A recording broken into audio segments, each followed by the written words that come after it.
2 রাকাত নামাজ কিভাবে আদায় করতে হয় তা জানাবো। তো আশা করি আপনারা শেষ পর্যন্ত ভিডিওটি দেখবেন।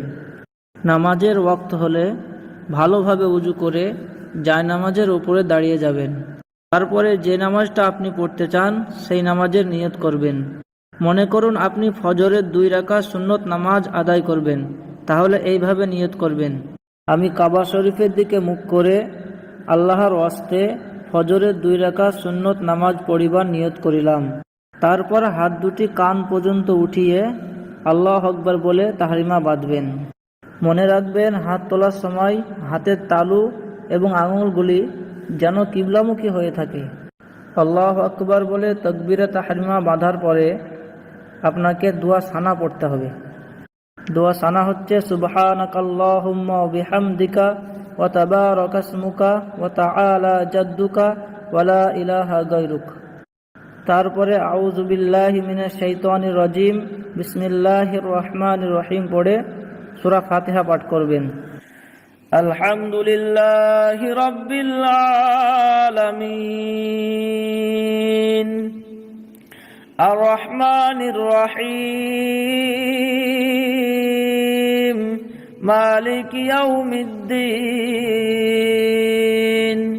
ইয়্যাকা না'বুদু ওয়া ইয়্যাকা নাস্তাঈন ইহদিনাস সিরাতাল মুস্তাকিম সিরাতাল লাযীনা আন'আমতা আলাইহিম গায়রিল মাগযুবি আলাইহিম ওয়ালাদ-দাল্লিন।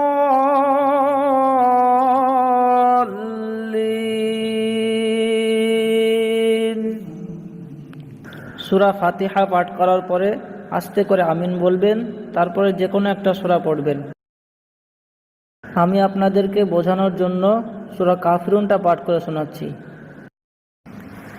কুল ইয়া আইয়ুহাল কাফিরুন লা আ'বুদু মা তা'বুদুন ওয়ালা আনতুম আবিদুনা মা আ'বুদু ওয়ালা আনা আবিদুম মা আবাদতুম ওয়ালা আনতুম আবিদুনা মা আ'বুদু লাকুম দীনুকুম ওয়ালিয়াদিন।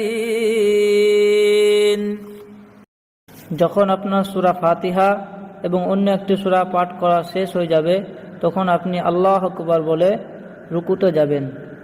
রুকুতে যাওয়ার পরে আপনি রুকুত তাসবিহ পাঠ করবেন। রুকুত তাসবিহ হচ্ছে সুবহানা রাব্বিয়াল আযীম, সুবহানা রাব্বিয়াল আযীম, সুবহানা রাব্বিয়াল আযীম 3 বার অথবা 5 বার অথবা 7 বার পড়তে পারেন। তারপর আপনি সামি আল্লাহু লিমান হামিদা বলে সোজা দাঁড়িয়ে যাবেন। দাঁড়ানোর পরে আপনি রব্বানা লাকাল হামদ এই দোয়াটি পাঠ করবেন। তারপর আল্লাহু আকবার বলতে বলতে আপনি সিজদায় যাবেন। সিজদায় যাওয়ার সময় প্রথমে হাঁটু, তারপরে হাত, তারপরে নাক ও তারপরে কপাল রাখতে হবে। সিজদার সময় পায়ের আঙুলগুলি কাবামুখী করে রাখতে হবে আর হাতের পাঞ্জা দুটি 2 কানের পাশে উপর করে রেখে আঙুলগুলি মিলিয়ে মিলিয়ে কাবামুখী করে রাখতে হবে। তারপরে সিজদার তাসবিহ পাঠ করবেন।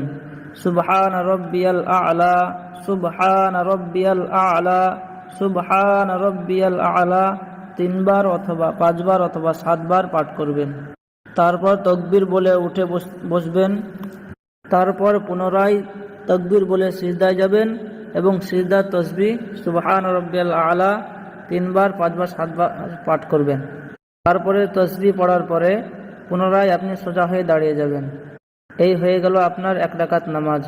এইভাবে দ্বিতীয় রাকাত আপনি আদায় করবেন। তবে মনে রাখবেন, দ্বিতীয় রাকাতে দোয়া সানা পড়তে হবে না। শুধু বিসমিল্লাহ বলে সূরা ফাতিহা পাঠ করে অন্য একটি সূরা মিলিয়ে আপনি রুকু সিজদা আদায় করবেন। যখন আপনি দ্বিতীয় রাকাতে রুকু সিজদা শেষ করার পরে বসে যাবেন, তখন আপনাকে তাশাহুদ পাঠ করতে হবে। আর তাশাহুদ হচ্ছে আত-তাহিয়াতু লিল্লাহি ওয়াস-সালাওয়াতু ওয়াত-তাইয়্যিবাতু আসসালামু আলাইকা আইয়ুহান নাবিয়্যু ওয়া রাহমাতুল্লাহি ওয়া বারাকাতুহু আসসালামু আলাইনা ওয়া আলা ইবাদিল্লাহিস সালিহিন আশহাদু আল্লা ইলাহা ইল্লাল্লাহু ওয়া আশহাদু আন্না মুহাম্মাদান আবদুহু ওয়া রাসূলুহু। মনে রাখবেন, আত্তাহিয়াতুর শেষের দিকে কালেমায়ে শাহাদাত পড়ার সময় শাহাদাত আঙুলটা একবার উপর দিকে উঠিয়ে পুনরায় নামিয়ে দিতে হবে। যখন আপনি কালেমায়ে শাহাদাতের আশহাদু আল্লা ইলাহার লা ইলাহার কাছে পৌঁছাবেন তখন আঙুলটা উঠাবেন, আর যখন ইল্লাল্লাহু পড়া হয়ে যাবে তখন আঙুলটা নামিয়ে দেবেন। আত্তাহিয়াতুর পরে এবার আপনাকে দরুদ শরীফ পাঠ করতে হবে। দরুদ শরীফ হচ্ছে আল্লাহুম্মা সাল্লি আলা মুহাম্মাদিন ওয়া আলা আলি মুহাম্মাদ কামা সাল্লাইতা আলা ইব্রাহিমা ওয়া আলা আলি ইব্রাহিমা ইন্নাকা হামিদুম মাজিদ। আল্লাহুম্মা বারিক আলা মুহাম্মাদিন ওয়া আলা আলি মুহাম্মাদ কামা বারাকতা আলা ইব্রাহিমা ওয়া আলা আলি ইব্রাহিমা ইন্নাকা হামিদুম মাজিদ। দরুদ শরীফের পরে এবার আপনাকে দোয়া মাসুরা পাঠ করতে হবে। দোয়া মাসুরা হচ্ছে আল্লাহুম্মা ইন্নী যালামতু নাফসি যুলমান কাসীরা ওয়া লা ইয়াগফিরুয যুনুবা ইল্লা আনতা ফাগফিরলি মাগফিরাতাম মিন ইনদিক ওয়ারহামনি ইন্নাকা আনতাল গফুরুর রহিম। যখন আপনার আত্তাহিয়াতু, দরুদ শরীফ এবং দোয়া মাসুরা পড়া শেষ হয়ে যাবে তখন আপনি দুই দিকে সালাম ফিরবেন।